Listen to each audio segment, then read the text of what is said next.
There's a place in the north of Britain where the mountains rise like the curved backs of sleeping animals, where the valleys between them hold long, still lakes that mirror the sky, and where the wind carries the scent of wet bracken and peat smoke across miles of open fell. It is a landscape shaped by ice, by glaciers that carved the valleys wide and deep, that scattered enormous boulders across the hillsides like offerings left behind by some retreating giant. And it is here, in this ancient and weathered corner of the world, that our story begins. Let us visit this place now, as it was nearly 5,000 years ago, in the closing days of autumn, when the bracken has turned to copper and the oaks in the valley still hold their last brown leaves. The air is sharp and clean, and somewhere below us thin threads of smoke rise from a cluster of round houses near the river, where a community of perhaps 200 people have made their home. Their houses are built of timber and thatch, with walls of woven hazel packed with clay, and inside each one a central hearth glows with the embers of oak and ash. The smell of wood smoke mingles with the richer scent of cattle and the faint sweetness of stored grain. But we are not in the village just yet. We are higher up, standing on a broad, flattened hilltop where the grass grows short and fine, cropped close by the sheep that graze here in summer. From this hilltop you can see in every direction. The mountains encircle you like the walls of a vast natural amphitheater, ridge after ridge, gray and green and purple in the distance, their summits already touched with the first dustings of early snow. To the west, a lake stretches long and dark between the fells, its surface dimpled by the wind.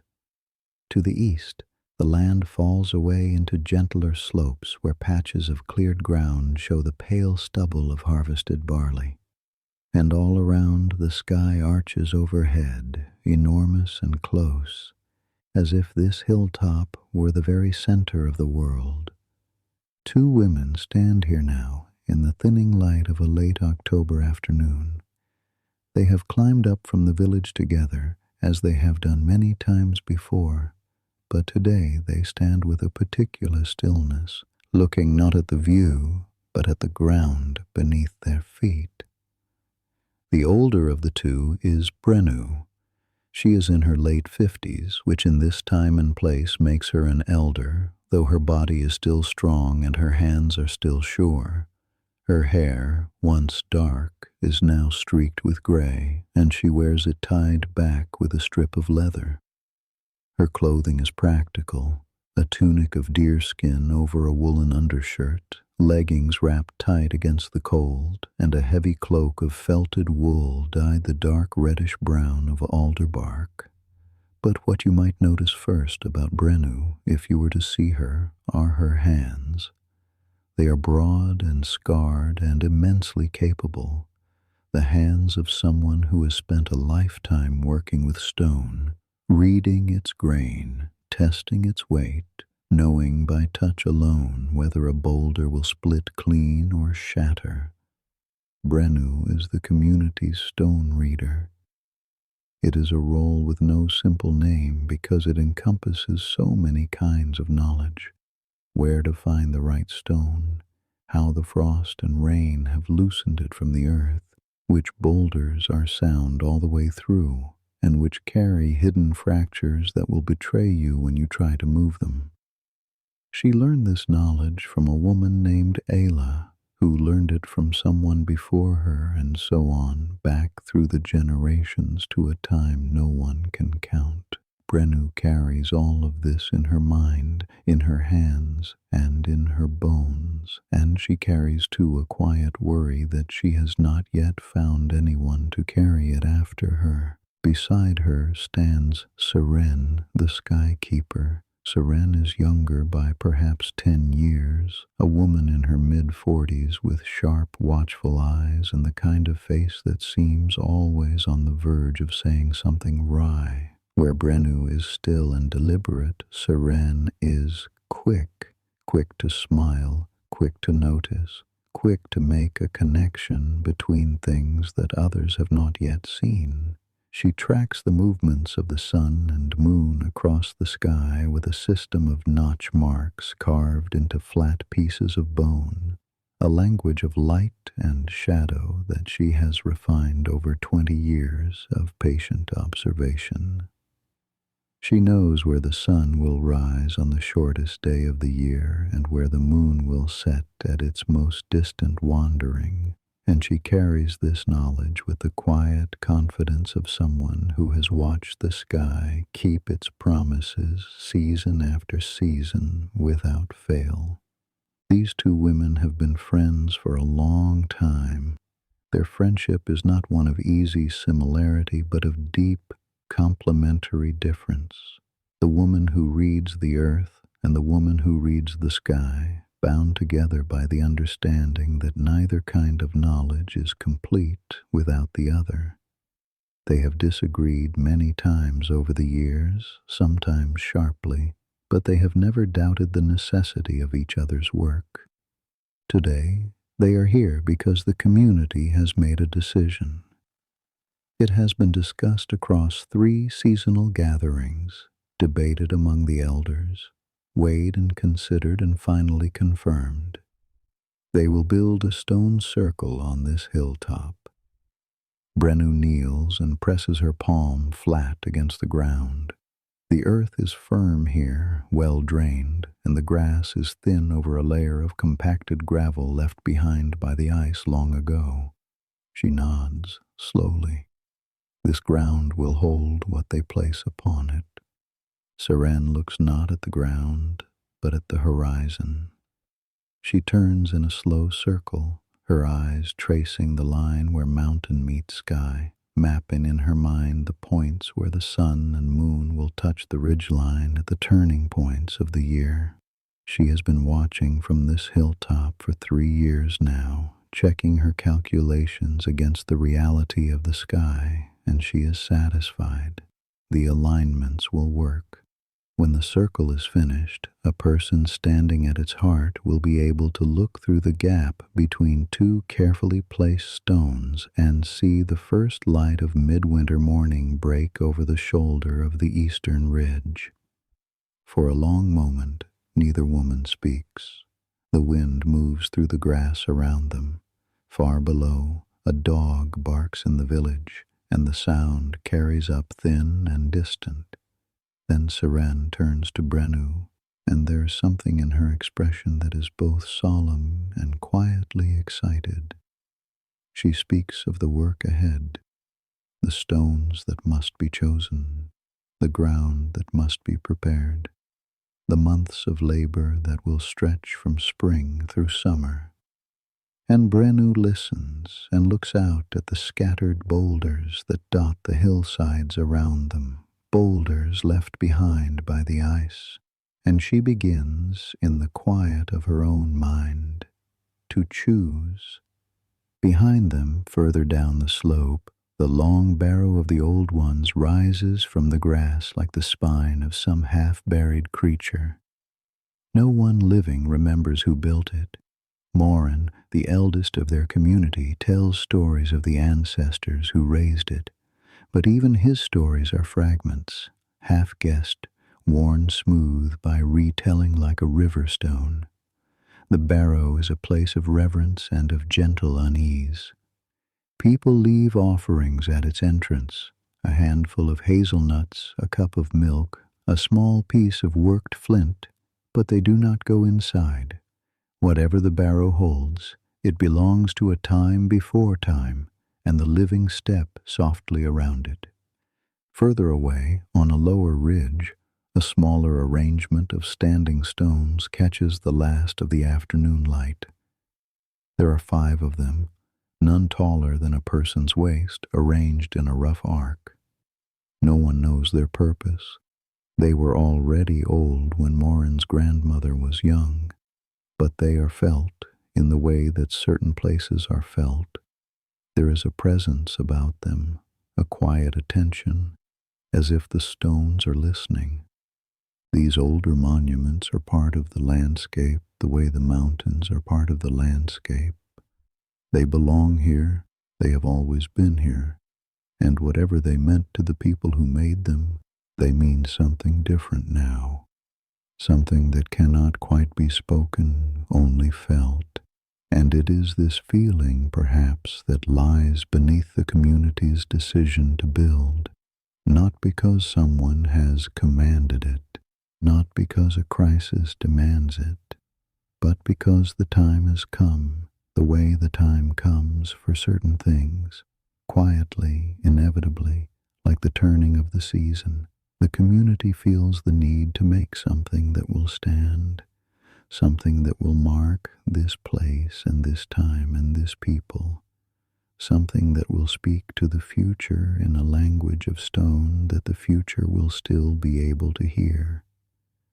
And so, as the light dims over the mountains and the first stars begin to show in the eastern sky, the two women walk slowly back down the hill toward the warm glow of the village, and the work of the year ahead begins to take shape in their minds like a stone emerging from the earth. Winter comes early to this valley. By the middle of November, the high passes are choked with snow, and the mornings arrive late and gray, the sun barely clearing the southern ridges before it begins its slow descent again. The days are short, and the nights are very long, and the world draws inward. Inside the round houses, life clusters around the hearth. The fires are fed with oak and birch, and sometimes with dried peat cut from the bogs above the tree line, which burns slowly and fills the house with a dense, sweet, earthy smoke. The walls are hung with skins, deer, cattle, sheep, and the floor is covered with rushes that are changed when they grow stale. In the dim, flickering light, the houses feel like living things, warm and breathing, and the sounds of a winter evening are the sounds of people settling in, the low murmur of conversation, the scrape of a bone tool on leather, the soft percussion of a child's laughter, the bubbling of a clay pot over the fire. It is in this season of drawing in that we come to know Morran, the story keeper. Morran is old. His hair is white and thin, and his body has the angular, pared-down look of a man whose years have slowly stripped away everything that is not essential. His joints ache in the cold, and he walks with a staff made from a straight length of ash, polished smooth by years of use. But his voice, when he speaks, is still rich and full. And when he sits by the fire on a winter evening and begins to tell the stories, the whole house goes quiet. Morran holds the community's memory. He knows the long genealogies, who was born of whom, which families came from which direction, who married into the community and who left it. He knows the stories of the older monuments, or at least the stories that have come down to him through the chain of tellers. How the long barrow was raised by the first people, the ones who came from across the sea in boats made of hide and wicker, who brought with them the knowledge of planting and the sacred obligation to tend the dead. He knows the stories of the standing stones on the lower ridge, though these are more fragmentary. Half-songs, images without clear narrative, the sense of something important that has lost its sharp edges. And he knows, with a quiet, unsentimental honesty, that his memory is no longer what it was. There are moments, more frequent now, when a name slips away from him, when a story's middle section blurs, and he must choose between inventing a bridge or admitting the gap. He does not fear this exactly, but he is aware of it the way a farmer is aware of the changing weather, as something that must be accounted for, worked around, respected. This winter, Morran has taken on a particular task. He is composing the words that will be spoken at the dedication of the new circle. This is not a small thing. The words must connect the new stones to everything that has come before, to the ancestors in the long barrow, to the old stones on the ridge, to the stories of the first people and the turning of the sky. They must be true to what has been, and they must also reach forward, making a space for what is to come. And they must be beautiful, because beauty matters, because the ancestors are listening, because the stones deserve words worthy of their weight. So Morran sits by the fire through the long winter evenings, and he works. Sometimes he speaks aloud, testing phrases against the air, listening to how they sound. Sometimes he is silent for a long time, staring into the flames, reaching for something just beyond the edge of his memory. And sometimes Seren comes to sit with him, because Seren, who learned some of her earliest sky knowledge from Morran when she was a girl, understands the shape of what he is trying to build. She helps him remember. She asks questions that lead him back to the thing he was reaching for. And when a story is truly lost, she helps him find a way to honor the gap, to say, with dignity, that this is where memory ends and the ancestors keep their own counsel. Meanwhile, in another part of the village, Call is managing winter. Call is a man in his mid-30s, broad-shouldered and good-natured, with a face that seems built for smiling even when he is worried, which lately is often. He is the community's feast organizer, the person responsible for ensuring that there is enough food, that it is stored properly, that the grain does not rot and the meat is smoked and the hazelnuts are kept dry. It is practical, unglamorous, essential work, and Call is good at it. He has a gift for logistics, for holding in his mind the invisible ledger of how much has been stored and how much will be needed and how long the winter is likely to last. He also has a gift for people. When tensions arise over a disputed share, a perceived slight, the fraying of patience that comes from too many people in too small a space through a long cold season, Call is often the one who smooths things over, not with authority but with warmth, with a quiet word, with the well-timed offer of a cup of something warm. But Call is carrying something this winter that he cannot smooth over. His wife, Nessa, died in the spring, a fever that came suddenly and would not break.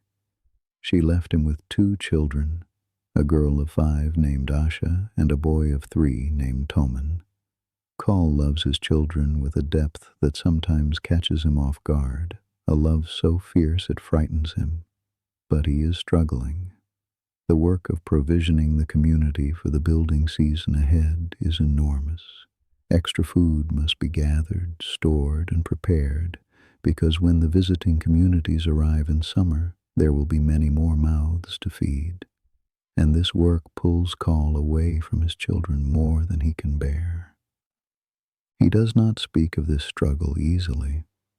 Call is better at caring for others than at allowing others to care for him. When a neighbor offers to watch the children, he thanks her but takes them back too soon. When his sister suggests that he is doing too much, he deflects with a joke. It is not pride exactly. It is the fear of burdening others, the sense that his grief is his own to carry, the worry that if he lets go of any of it, the rest will come undone. And so the winter passes in the village with its small, essential rhythms. The cattle are kept close, sheltered in pens of woven hurdle near the houses. The sheep are brought down from the higher ground. The stores are checked and rechecked. Grooved ware pots, round-bottomed and decorated with spiraling patterns pressed into the wet clay, sit along the walls of the storage house, filled with grain and dried berries and rendered fat. The children play in the mud between the houses and are called in when the rain turns to sleet. The fires are tended, the stories are told. The dark comes early and stays late. And through it all, Brennu walks. She walks the landscape in all weathers, in rain, in frost, in the rare bright days when the low winter sun turns the mountains to gold. She is looking at stones. She visits the scattered boulders on the hillsides above the village, the ones left behind by the ancient ice, and she studies each one with the patient attention of someone reading a face. She runs her hands over their surfaces, feeling for the grain, testing the soundness of the rock beneath the lichen and the weathering. She taps them with a smaller stone and listens to the sound. A dull thud means softness or fracture. A clear ring means the stone is whole. She is choosing. Out of all the boulders scattered across this landscape, she must find the ones that are right. The right size, the right shape, the right character. Some will be tall and narrow, standing upright like figures. Others will be broader, lower, more solid. Each one must be sound enough to survive the hauling, the levering, the raising, and then the centuries that will come after. This is the knowledge she carries, the knowledge she fears will die with her, and she gives herself to it completely. Sometimes on these walks she passes a young man driving cattle along the lower slopes, and she nods to him, and he nods back, and they go on about their separate work. His name is Darren. Darren is 20 years old, lean and weather-brown, with the easy, unhurried movements of someone who has spent most of his life outdoors. He tends the community's cattle, a herd of about 40 animals, heavy-boned and dark-coated, whose seasonal movements between pastures are one of the rhythms that structure the year. In winter he keeps them close in the sheltered fields near the river. In spring he moves them higher, following the new grass up the fell side. In summer they range across the open moorland, and Darren ranges with them, sleeping out under the sky. And it is this, the open sky, the vast quiet of the high ground, that he loves most. Darren knows this landscape the way Brennu knows stone, not as information, but as intimacy. He knows every stream crossing and every patch of treacherous bog. He knows where the harebells grow in June and where the ravens nest on the crags. He knows which routes the deer take when they move between the oak woods and the open fell, and he knows the way the light changes over the mountains through the course of the day, the way the shadows lengthen and shift, the way the lake changes color from gray to blue to silver to black. He has passed the older monuments many times on his wanderings, the long barrow, the standing stones, the rotted stumps of what was once a timber circle in the valley below. And he has always felt something in their presence that he cannot quite name. It is not fear. It is something more like recognition, the sense that these places are paying attention, that they are aware of him passing, that they hold a meaning he is not yet equipped to understand. He has never told anyone about this feeling. He is not sure there are words for it. Darren is restless, though he could not tell you why. His work is good work, and he does it well, and he is not unhappy. But there is a current beneath his contentment, a sense of something waiting for him, something he has not yet found. He watches the older members of the community, the ones who carry specialized knowledge, who are sought out and consulted, whose work has a gravity to it. And he wonders if there is something like that for him, but nothing has called to him. Not the flint knapping, though he has tried it, not the potting, though he admires it, not the sky keeping, though he respects it deeply. The thing that calls to him, whatever it is, has not yet shown its face, until a morning in late winter when he is driving the cattle along the slope below the hilltop where the new circle will stand, and he sees Brennu. She is crouching beside a large boulder half buried in the hillside, her hands flat against its surface, her head tilted as if listening. The cattle move past below her, their breath steaming in the cold air, and Darren pauses to watch. There is something in the way Brennu touches the stone that arrests him, a tenderness, an attention, as if the stone were a living thing and she were asking it a question. She notices him watching and straightens. For a moment they regard each other across the slope, the old woman with her scarred hands and her lifetime of knowledge, the young man with his restless curiosity and his unnamed longing. Then Brennu does something she has not done with any of the young people who have shown an interest in her work before. She does not explain, she does not teach. She simply gestures for him to come closer, and when he does, she takes his hand and presses it against the stone. The rock is cold, but not uniformly cold. There are places where it is smooth and places where it is rough, places where it seems to hum faintly under his palm, and places where it feels dead and hollow. Brennu watches his face as he feels this, and she sees something there, a flicker of recognition, the very beginning of understanding, that she has looked for and not found in anyone for years. She says nothing. She simply nods, releases his hand, and goes back to her work. But the next morning, Darren finds himself walking the same slope, looking at the boulders he has passed 1,000 times without truly seeing them. And for the first time, he sees. This is how the apprenticeship begins, not with a declaration or a ceremony, but with a gesture and a silence. Over the weeks that follow, Darren begins to appear wherever Brennu is working. At first he simply watches.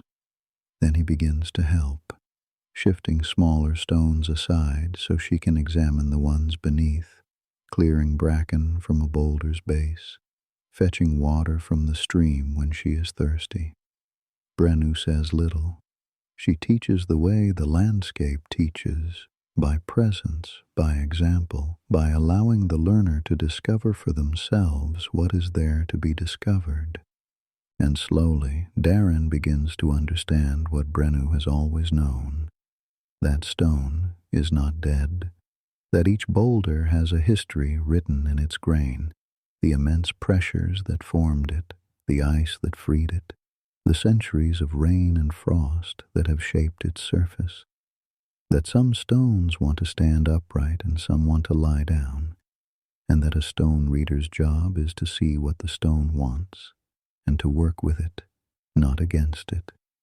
This understanding does not come all at once. It comes in fragments, in moments of sudden clarity followed by long stretches of confusion. But it comes. Meanwhile, in the lower meadows near the river, Fen is making ready. Fen is a man in his late 30s, compact and strong, with the kind of quiet authority that comes not from rank, but from competence. His work is ropes, timber, and the engineering of moving heavy things.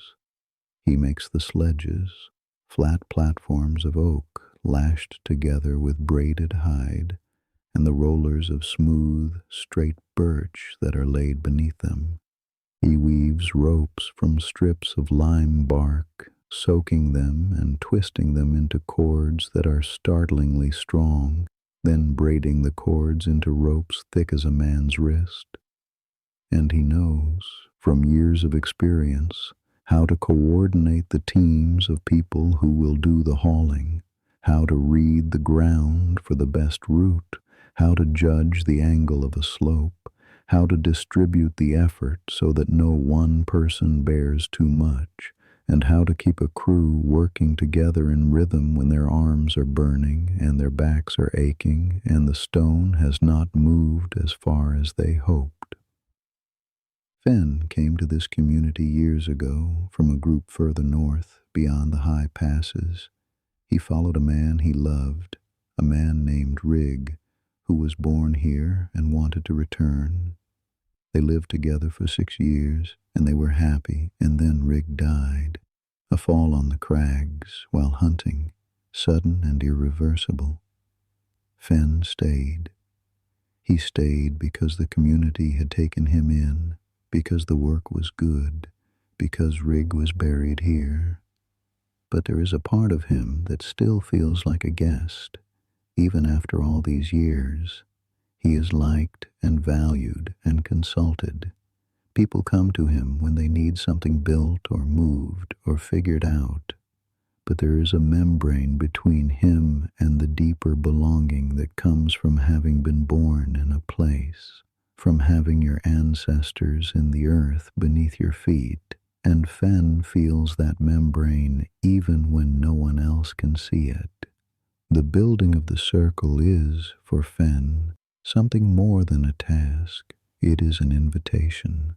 If he can pour his skill and his strength into this thing, this monument that will stand here for longer than anyone can imagine, then perhaps some part of him will belong here in the way the stones belong. Perhaps the membrane will dissolve. And so, through the gray, short days of late winter, Fenn works in the meadow, building sledges and coiling rope, testing the strength of every joint and every braid, preparing for the immense effort to come.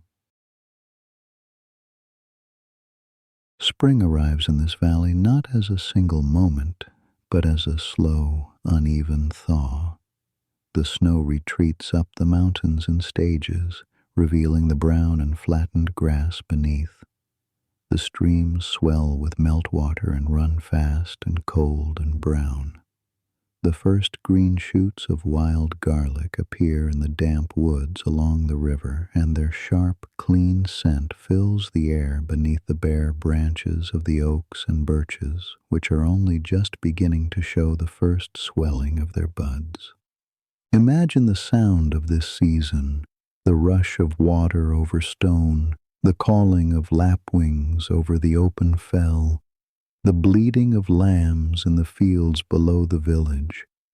The earth is softening, and there is a feeling of release in the air, a loosening, as if the landscape itself has been holding its breath through the long dark and is now, finally, letting it go. And with the thaw, the real work begins. Brennu has chosen her stones.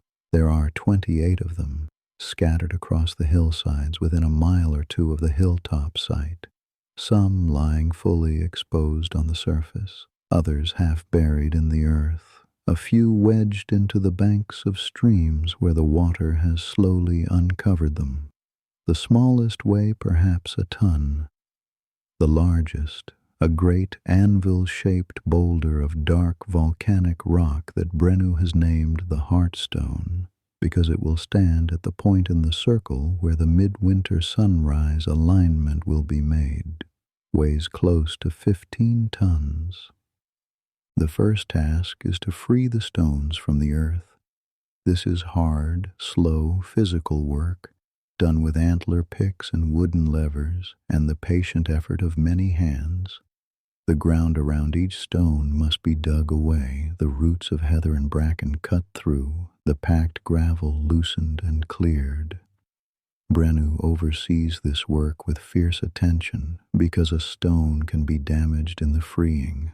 A careless lever can chip an edge. A pick driven too hard can open a fracture that will spread and weaken the whole boulder. She teaches Darren to see the danger before it happens, to read the subtle signs of stress in the stone's surface, and Darren learns. He learns other things too in these weeks of early spring. He learns that Brennu is not merely practical. She speaks to the stones, not in words exactly, but in a way that is halfway between speaking and thinking, a murmured acknowledgement, a kind of asking. She does this without self-consciousness, as naturally as she breathes, and Darren understands gradually that this is not superstition or habit, but belief. Brennu believes that the stones are aware, that they have been lying in this earth since before human memory, that they have their own deep, slow existence, and that to move them is to enter into a relationship with something older and larger than yourself. You do not simply take a stone, you ask, you explain, you make your intentions known. This is part of what Darren has been feeling all his life every time he passed the old monuments, the sense of presence, of attention, of a world that is alive in ways that go beyond the merely visible. And now, through Brennu, he begins to find a way to understand it. Not as doctrine, not as a set of rules, but as a way of being in the landscape, attentive, respectful, aware. As the weeks pass and the spring deepens, the first stones are freed and the hauling begins. This is Fenn's domain. The sledges are positioned, the rollers laid out, the ropes attached. Teams of 20 or 30 people, men and women both, for this work requires as many hands as possible, take hold of the ropes and begin to pull. It is extraordinary, the feeling of hauling stone. The rope bites into the palms, the shoulders burn, the feet dig into the soft spring ground and sometimes slide, and the stone, at first, does not move. It sits on its sledge with a massive, indifferent weight, and the rope stretches taut, and the people lean into it, and nothing happens. And then, with a sound that is almost alive, a deep, low groan of wood against wood as the sledge shifts on the rollers, the stone begins to move, slowly, inches at a time. And the team breathes together and pulls together, and the stone moves, and there is a feeling that passes through the group that is unlike anything else, a shared effort so complete that the boundary between one body and another seems to dissolve, and there is only the rope and the stone and the slow, incredible forward motion. Fenn walks alongside the teams, watching the ropes, watching the ground, watching the rollers, calling out adjustments in a calm, steady voice. He has done this many times, but the weight of each stone is different, and the ground is different, and the weather is different, and so he must be fully present, fully attentive every time. When a roller shifts out of alignment, he is there before it jams. When the ground slopes and the stone begins to drift sideways, he knows which ropes to tighten and which to slack. The teams trust him, and he trusts them, and the work has a rhythm that is almost musical, the cadence of the hauling chant, the creak of the ropes, the low rumble of the stone on its bed of timber. It takes days to move a single large stone from its resting place to the hilltop. The Heartstone takes nearly 2 weeks, with a larger team and many pauses for rest and repair. And during these weeks, something begins to change in Fenn.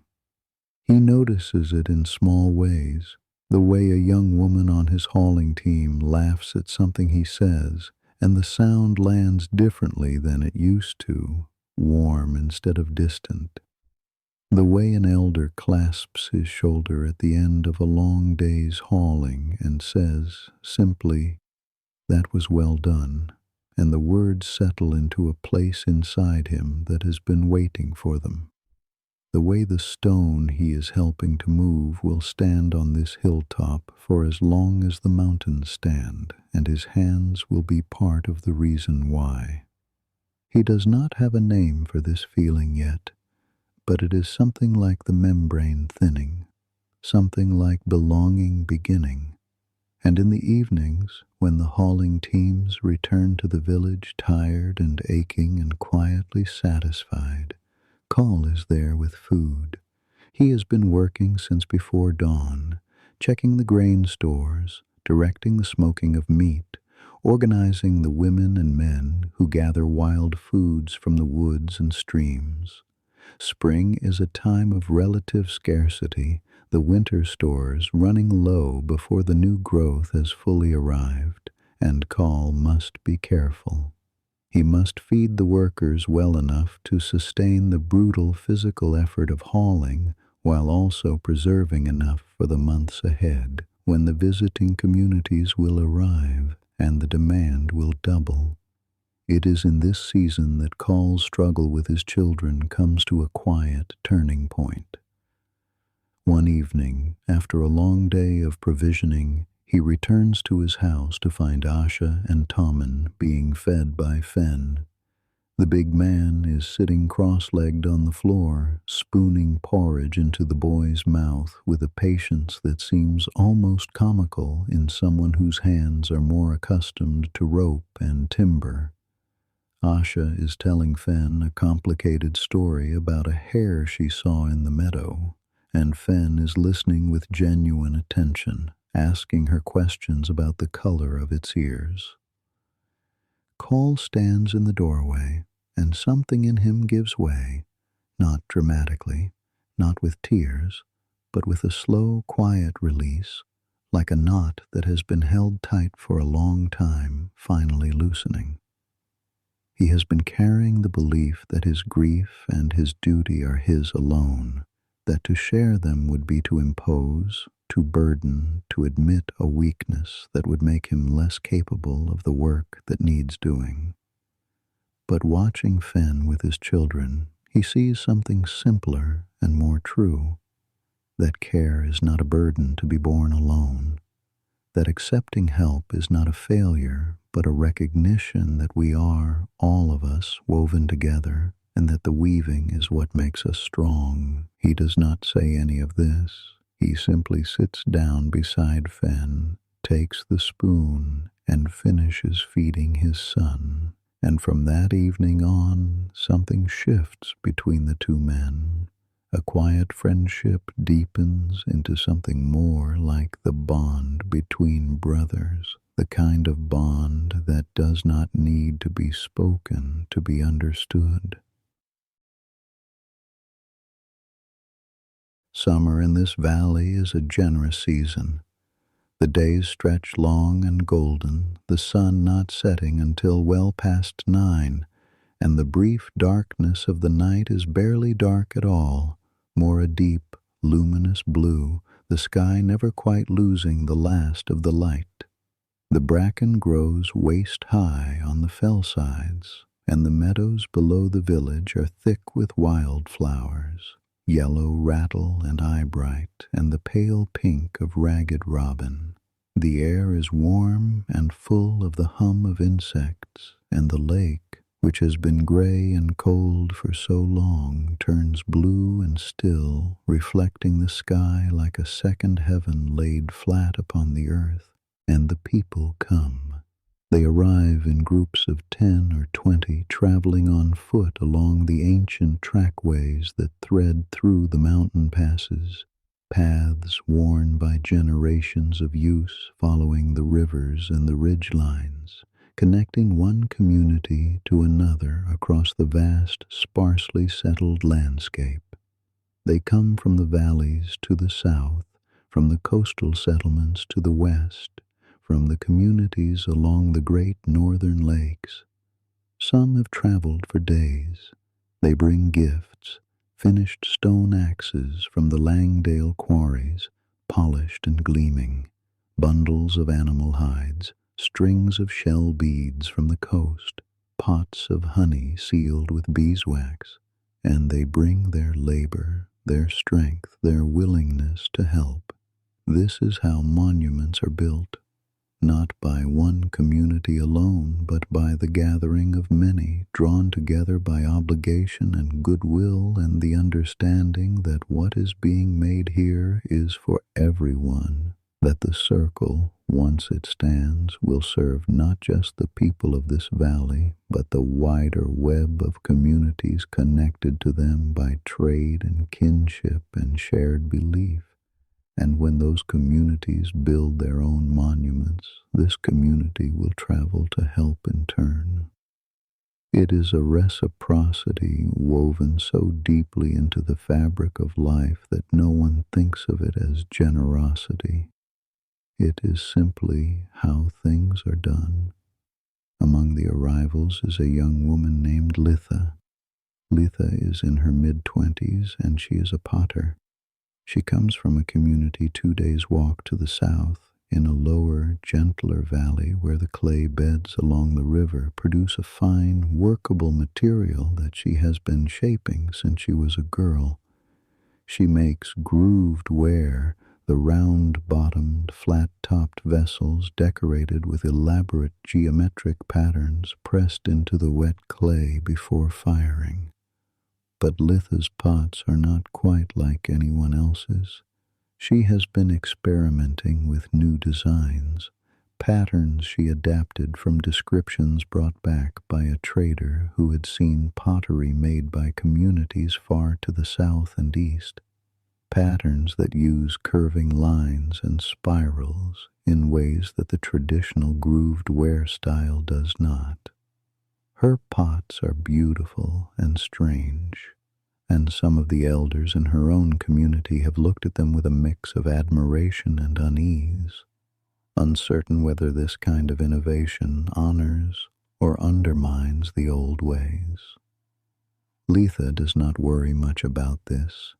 She is confident in her craft, impatient with convention that exists only because it has always existed, and curious about the world beyond her valley in a way that sometimes makes her feel out of step with her peers.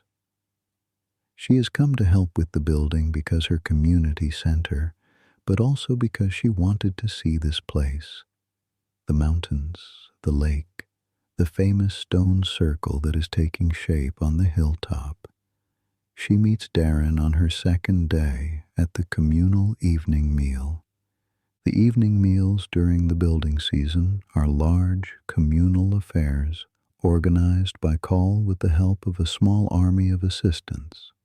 Cooking fires are lit in a cleared area near the center of the village, and great clay pots of stew, barley and mutton and wild garlic, or sometimes a richer mixture thickened with hazelnuts and flavored with dried berries, bubble over the flames. Flat cakes of barley bread are baked on hot stones. There is a fermented drink made from honey and water, mildly intoxicating, served in small cups. And there is the sound of many voices, the mingling of accents and dialects, the laughter and argument and storytelling that happens when communities come together. Litha is sitting near one of the fires, examining a piece of local pottery with professional interest, when Darren sits down nearby. He has been hauling stone all day and is tired in a way that is both exhausting and deeply satisfying, the kind of tiredness that makes the world seem simple and good. He notices the pottery in her hands and asks, without thinking, whether she is a maker. She looks up, and for a moment there is a small, charged silence between them, the kind of silence that means two people have recognized something in each other before either of them has decided what it is. Litha tells him about her work. She describes the clay beds in her valley, the process of digging and washing and kneading the clay, the way a pot takes shape under her hands. First the base, then the coils of clay built up in rings and smoothed together, then the long, careful process of decoration, pressing patterns into the wet surface with a pointed stick or the edge of a shell. She speaks of it the way Brennu speaks of stone, with love and precision and the quiet authority of someone who has given their life to understanding a material. Darren listens. He tells her about his work with the cattle, about his love for the high ground, and, surprising himself because he has never told anyone, about the feeling he has near the old stones. Litha does not laugh or look confused. She nods slowly and tells him that she feels something similar when she works with clay. The sense that the material has its own will, its own memory, and that her job is not to impose a shape, but to discover the one that is already there. They do not touch, they do not make promises. They simply talk and listen and recognize, and the recognition is enough for now. In the days that follow, they find themselves near each other often, at the evening meals, at the hauling sites, on the paths between the village and the hilltop. Their conversations are unhurried and wide-ranging, moving from the practical to the personal, to the philosophical, with an ease that feels to both of them like something rare. And the other people in the community notice and smile and say nothing, because beginnings are fragile things and should not be handled roughly. Meanwhile, as the visiting communities settle in and the hauling teams grow larger, Seren takes on a new role. She walks the site with groups of visitors, explaining, not lecturing, but sharing with her characteristic blend of precision and warmth, how the circle will be aligned. She shows them the point on the eastern horizon where the sun will rise on the shortest morning of the year, and the gap between the stones where that first light will shine through. She describes the months of observation that led to these calculations, the bone tallies with their notch marks, the patient watching through cloud and rain and clear sky alike. Among her audience one afternoon is Litha, who has come up to the hilltop to see the work in progress. Seren notices her attention, the focused, intelligent way she follows the explanation, the questions she asks that show she is thinking not just about what is being said, but about what it means. After the others drift away, Litha stays, and the two women talk. Litha shows Seren the spiraling patterns on her pottery, and Seren sees in them something that makes her breath catch, a resemblance to the spiral path the sun traces across the sky through the course of the year, rising higher and higher toward midsummer, then descending again toward midwinter. She asks Litha whether she intended this, and Litha says no, not consciously, but that the patterns came to her while watching the way water spirals around a stone in a stream. And perhaps it is all the same thing, the water and the sun and the clay, all moving in circles, all returning to where they began. Seren looks at the young potter for a long moment, and something passes between them that is not quite mentorship and not quite friendship, but contains elements of both. The recognition of a kindred mind, a way of seeing the world that finds connection where others see separation, and the days lengthen, and the stones are hauled, and the circle grows. Imagine the hilltop now, in the fullness of midsummer. The ground has been prepared, cleared of its grass, leveled where it was uneven, and marked with a great circle scratched into the earth. This is Seren's circle, laid out with a long rope staked at the center, its circumference traced by walking the rope's length around and around, adjusting, correcting until the shape was right. Not geometrically perfect. Perfection is not the goal.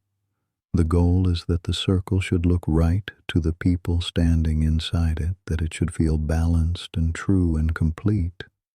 The stone holes have been dug, 28 pits, each one carefully shaped to receive the base of its particular stone. Brennu has overseen everyone, because each stone is different and each hole must match. Some are deep and narrow for the tall, slender stones that will stand like sentinels. Others are broader and shallower for the wider boulders that will sit low and solid against the earth. The base of each hole is lined with packing stones, smaller rocks that will brace the standing stone and hold it upright once it is in place. And now, the raising. Let us be here for this. Let us stand at the edge of the hilltop in the long, warm light of a midsummer afternoon and watch. A stone lies at the lip of its hole, on the timber sledge that carried it here over the course of many days. It is a tall stone, gray-blue volcanic rock, perhaps 3 times the height of a person, its surface rough and furred with lichen that will be slowly weathered away over the centuries to come.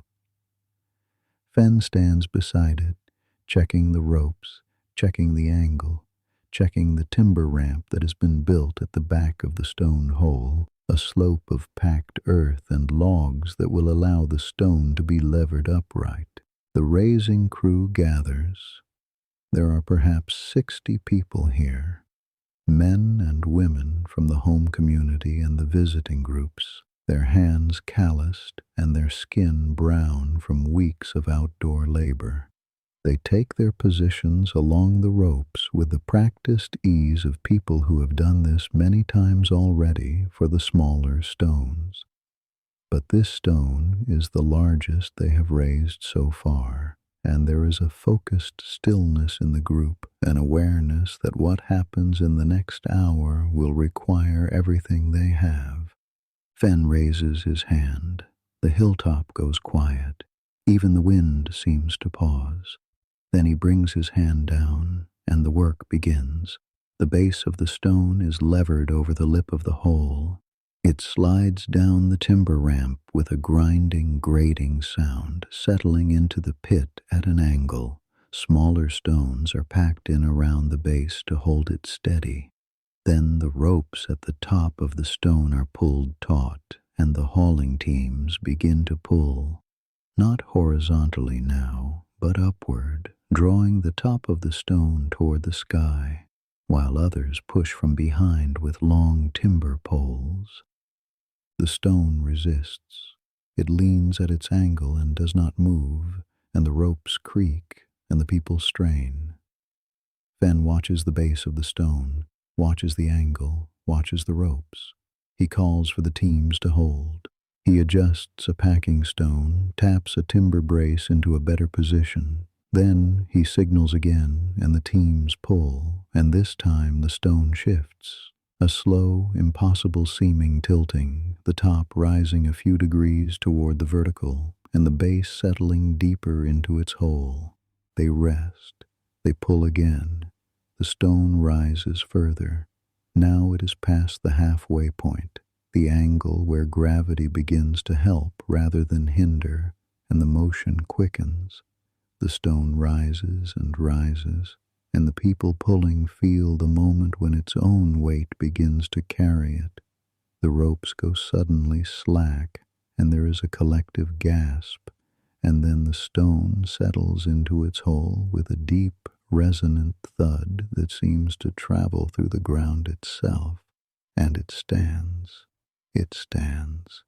60 people stand on a hilltop in the middle of summer and look up at a stone that has lain in the earth since before their most distant ancestors were born, and it is standing tall and gray against the blue sky, and there is a silence that is not empty but full, full of wonder, full of something that has no name in any language, the feeling of having participated in something that is both deeply human and larger than any single human life. Brennu stands at the base of the stone and places her hands on it. Her lips move.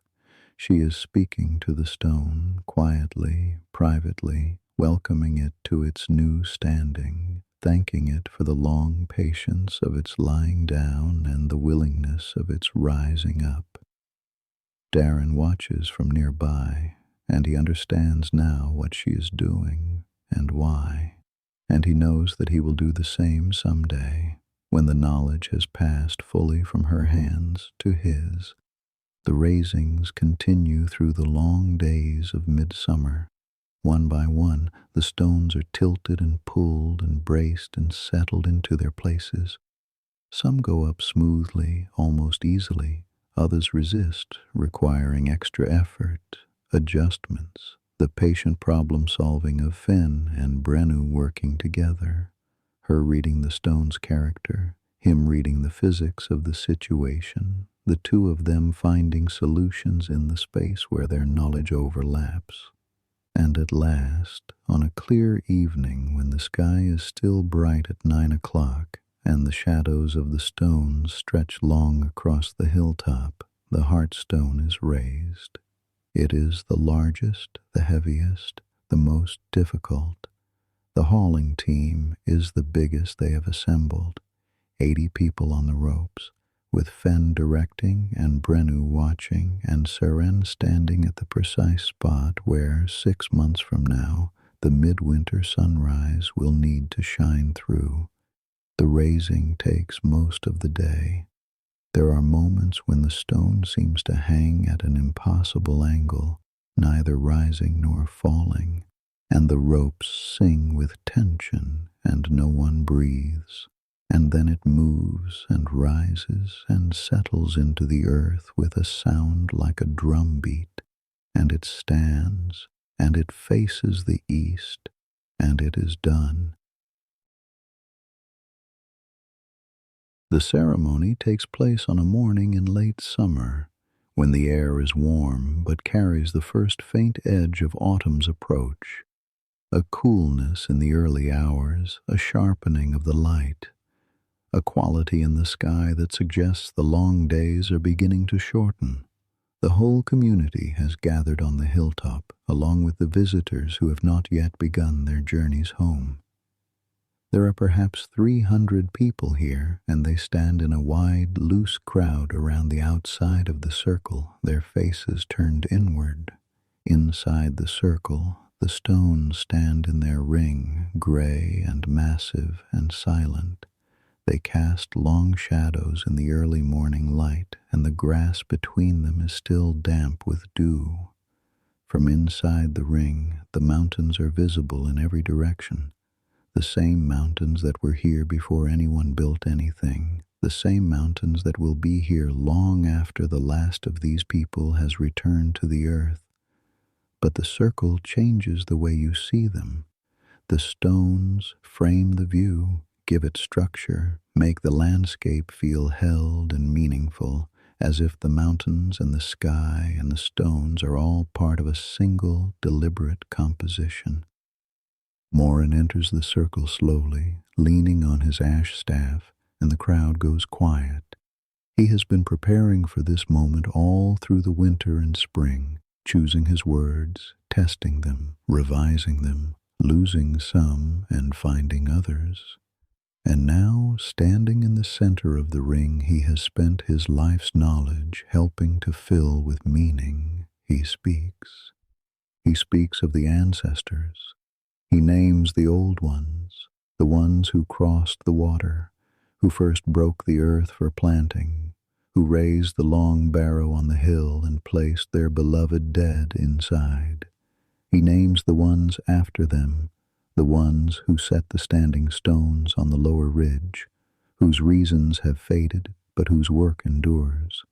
He names the more recent dead, those within living memory, including Nessa, Call's wife, and Rig, Fenn's partner, and as he names them, there is a murmur of recognition from the crowd, a soft exhalation, as if the names have weight and the speaking of them is an act of lifting. He speaks of the circle itself. He describes it as a meeting place, not just of people, but of earth and sky, of past and present, of the visible and the invisible. He speaks of the stones as elders who have agreed to stand, who have risen from their long sleep in the ground to witness what the living do, and to hold the memory of it after the living are gone. He speaks of the turning year, the sun's long journey from its lowest point in midwinter to its highest in midsummer and back again, the great circle of light that the stone circle mirrors and honors. And then he pauses, and his voice softens, and he speaks of what he does not know. He says that the stories he carries are incomplete, that there are gaps and silences where whole generations have passed without leaving their words behind. He says that this is not a failure, but a truth, that every circle of stone, every ring of memory, has spaces in it, openings through which the wind passes and the light enters and the future finds its way in. He says that the circle they have built is not a closed thing, not a finished thing, but a beginning, a frame around an open sky, an invitation for those who come after to add their own stories, their own meanings, their own prayers to the ones already here. When Morran finishes speaking, there is a long silence. Then Seren steps forward. She carries a bone tally, a flat piece of deer antler covered in careful notch marks, and she walks to the gap in the circle where the hearthstone stands, the gap that faces the east. She speaks of the alignment of the midwinter sunrise that will, each year, send its first light through this gap, and she describes this not as a feat of calculation, but as a promise. The circle's promise to the sun, and the sun's promise to the circle, that the light will always return, that the darkest night will always give way to morning. Then Brennu steps forward, and she does something she's never done in front of the whole community before. She places her hands on the nearest stone and speaks to it, quietly, but in a voice that carries in the stillness. She thanks the stone for standing. She thanks the earth for releasing it. She thanks the mountain it came from.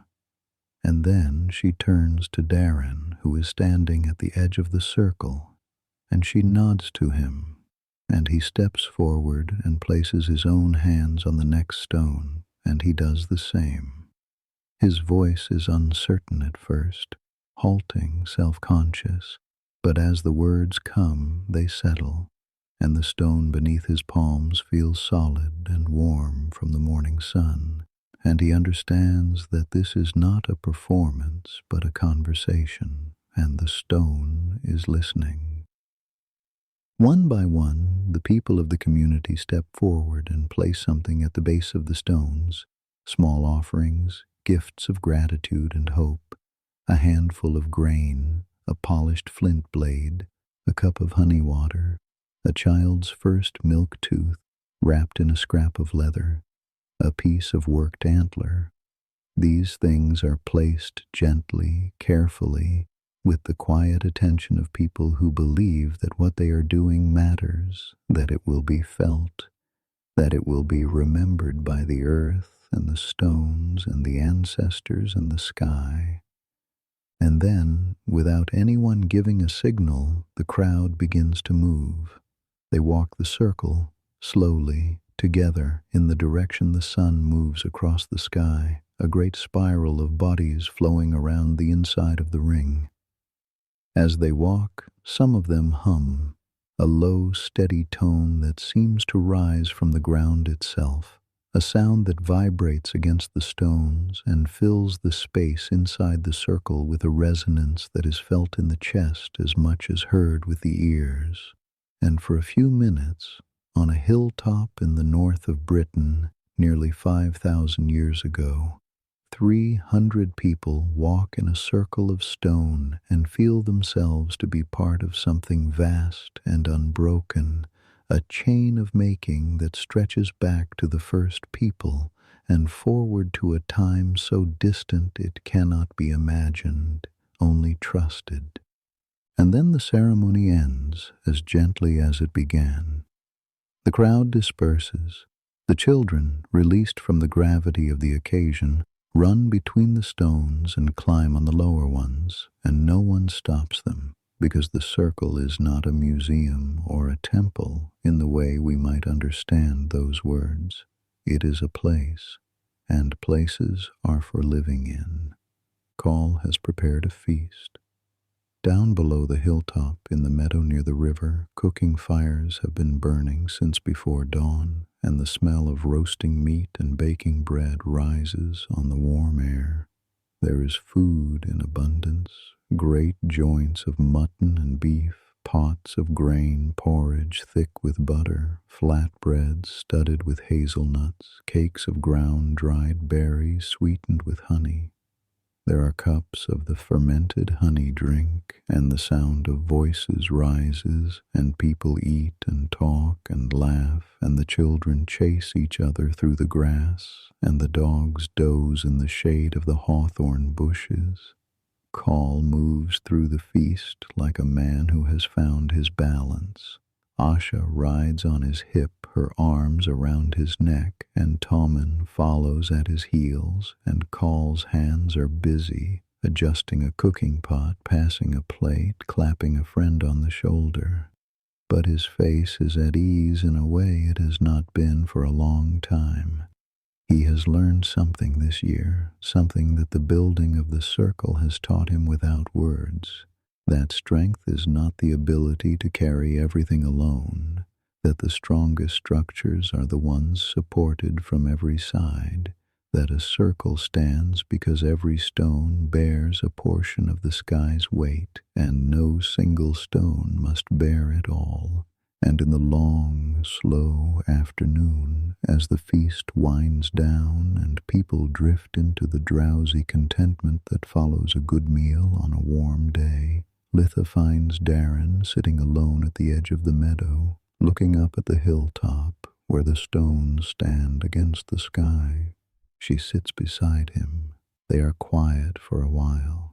Then she tells him that she will be leaving soon. Her community expects her back before the autumn rains begin, and the journey is long. She does not ask him to come with her. He does not ask her to stay. What passes between them is gentler than that, an acknowledgement that something has begun, something real and good, and that it does not need to be finished now. The trackways that connect their valleys are old and well worn.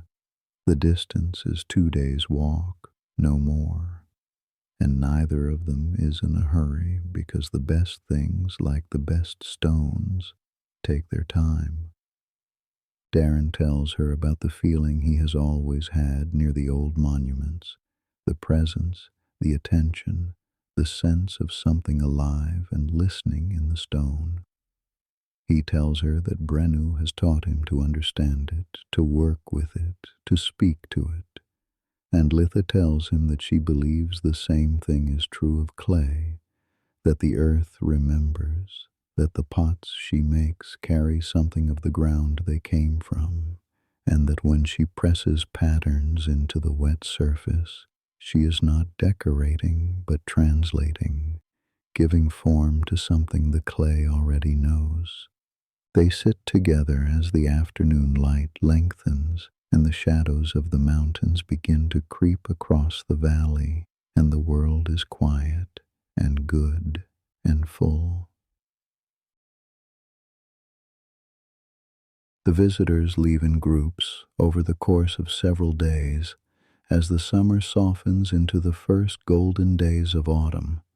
They carry with them gifts from the host community, finished stone axes, beads of polished bone, small clay cups made by the village potters.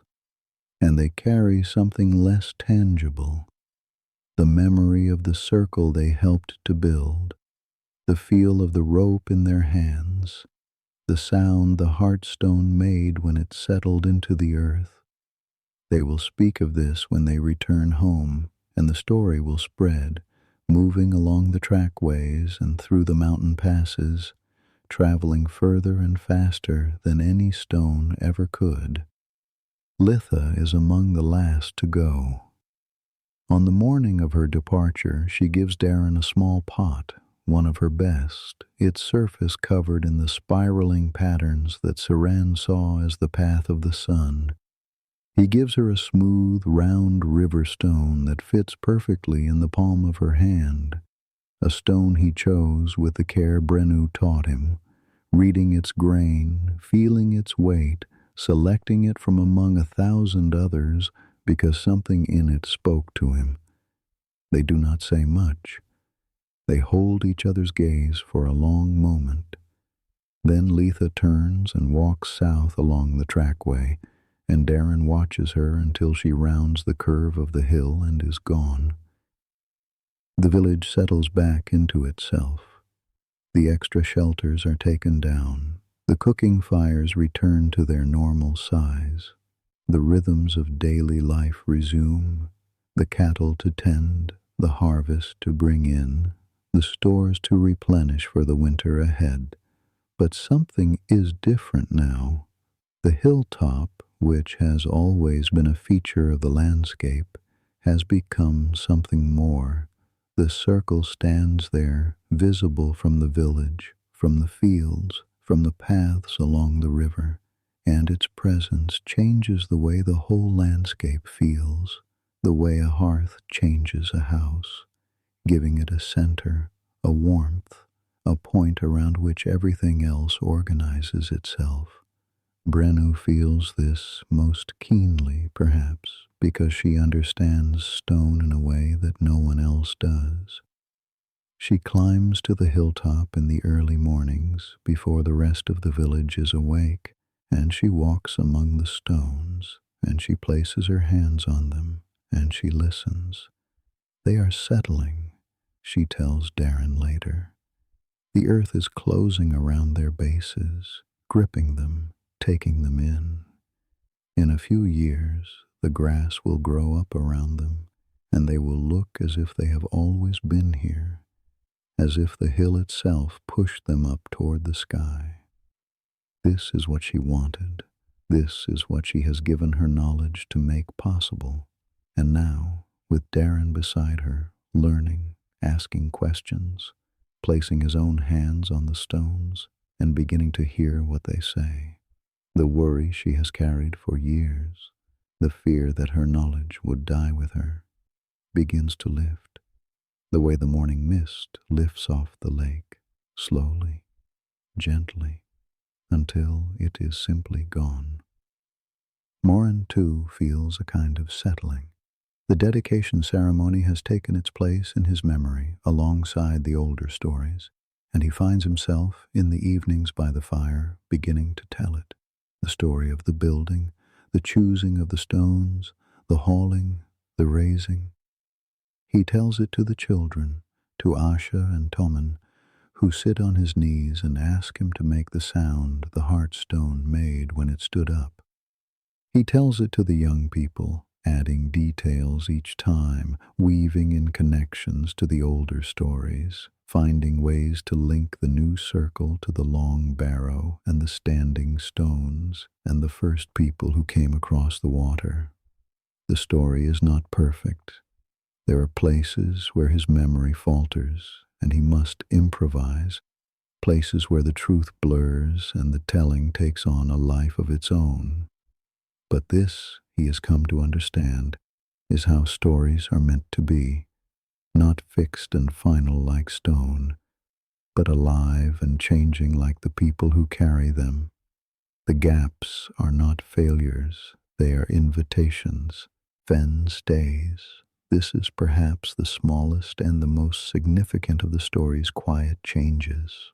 Fen simply stays. He does not make a decision or an announcement. He does not ask anyone's permission. He simply continues living in this valley, doing his work, sharing meals with Call and the children, repairing a section of rope, building a new sledge for a neighbor who needs to move a fallen tree. But there is a difference in him now that those who know him well can see, a settling, a quietness at the center of him that was not there before. He helped to build something that will stand here longer than memory, and his hands are part of the reason it stands, and this place is his place now, not because he was born here, but because he poured himself into its earth and its stone, and it held him. On an evening in late October, almost exactly a year after Brennu and Seren first stood on the hilltop and looked at the ground beneath their feet, Seren climbs to the circle alone. The air is cold and sharp, and the stars are beginning to appear in the darkening sky. First the bright ones, then the fainter ones, emerging gradually like a memory becoming clear. She stands inside the circle and looks east toward the gap between the Heartstone and its neighbor, the gap through which the midwinter sun will rise in 2 months' time.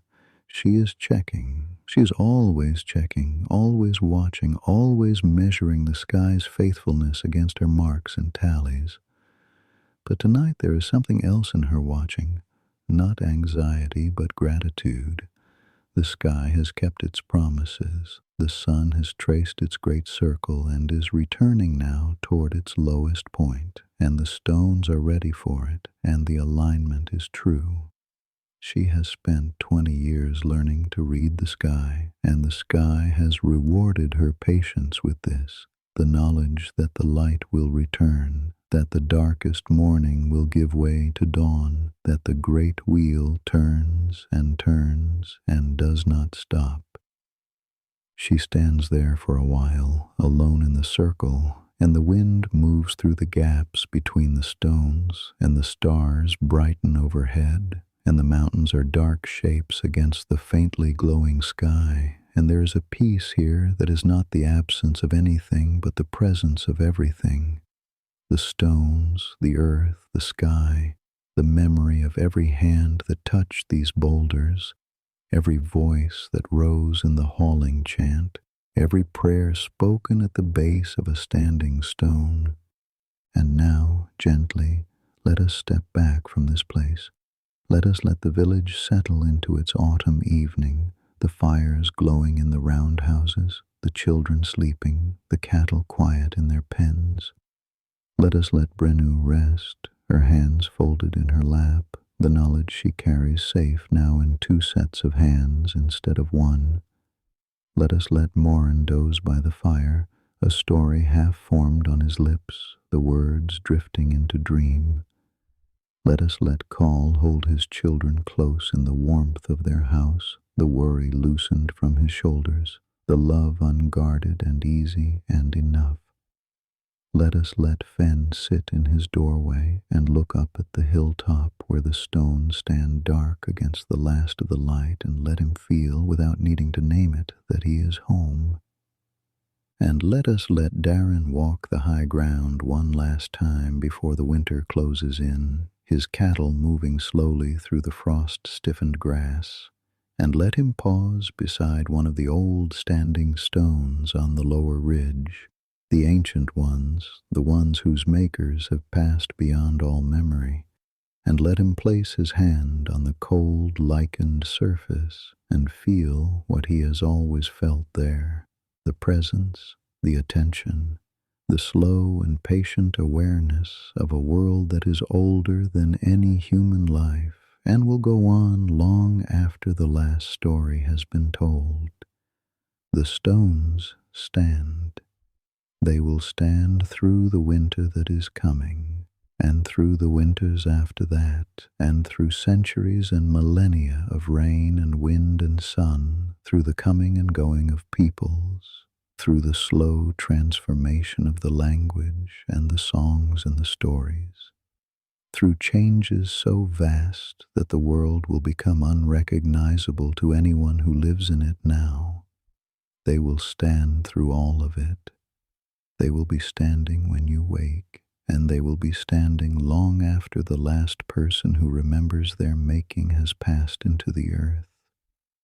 And so, as the night deepens over this ancient valley, and the stars wheel slowly overhead in their own great circle, and the wind settles, and the fires burn low, and the world grows still, Let us let go of this place, gently, the way you set down something precious when your hands are tired. Let the story continue without us.